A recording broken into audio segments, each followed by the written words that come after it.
චින්තිතම්පි විනස්සති. මේ ලෝකේ කවදාවත් හිතන දේ වෙන්නේ නැහැ. වෙන දේ හිතා ගන්නත් බෑ. එහෙම නෙමෙයි.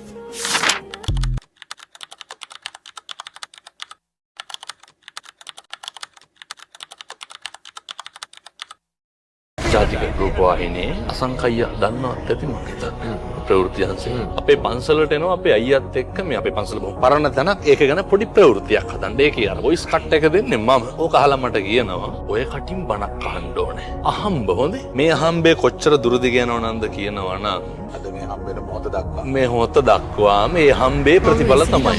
උන්වහන්සේ පැවිදි දිවිය පෙළඹෙන්නේ 2007 වර්ෂයේ. උන්වහන්සේගේ පාසල උඩා කත්නෝරුව දානත විද්‍යාලය. උන්වහන්සේ ලැබපු ලොකුම ජයග්‍රහණය තමයි පැවිදිවීම කියලා උන්වහන්සේ කියනවා. ඒ වගේම උන්වහන්සේට ඒක ලොකු භාග්‍යයක් කියලා කියනවා. කත්නෝරුවේ සිරිධම්ම හාමුදුරුවෝ හිතලා නැහැ කවදාවත් මේ වගේ සමාජ ගෞරවයකට පාත්‍ර වෙයි කියලා. 2025 2030 යන කාලය අතරතුර ශ්‍රී ලංකාව තුළ ලෝක පූජිත නායකයෙක් බිහිවන බව බලංගොඩ ආනන්ද මෛත්‍රී හිමියන් ඉතාම විශ්වාසයෙන් ප්‍රකාශ කරලා තියෙනවා. මේ නායකයාගේ බිහිවීමෙන් පසු ශ්‍රී ලංකාවේ අනාගතය සුබවාදී බවත් 2050 වර්ෂය වන විට ශ්‍රී ලංකාවේ තේරවාදී බුදුදහම මුළු ලෝකයේම ඒ වගේම විශ්වීය ආගම බවට පත් වුණා කියලා බලංගොඩ ආනන්ද මෛත්‍රී හිමියන් අනාවැකි පළ කරලා තියෙනවා.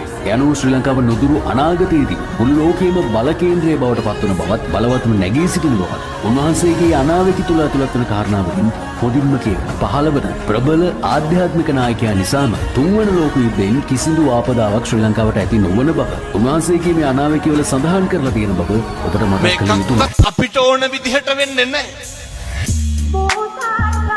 බුදුරු කොහොමද පැහැදිලි කරන්නේ? අචින්තිතම්පි භවති චින්තිතම්පි විනස්සති. මේ ලෝකේ කවදාවත් හිතන දේ වෙන්නේ නැහැ. වෙන දේ හිතා ගන්න.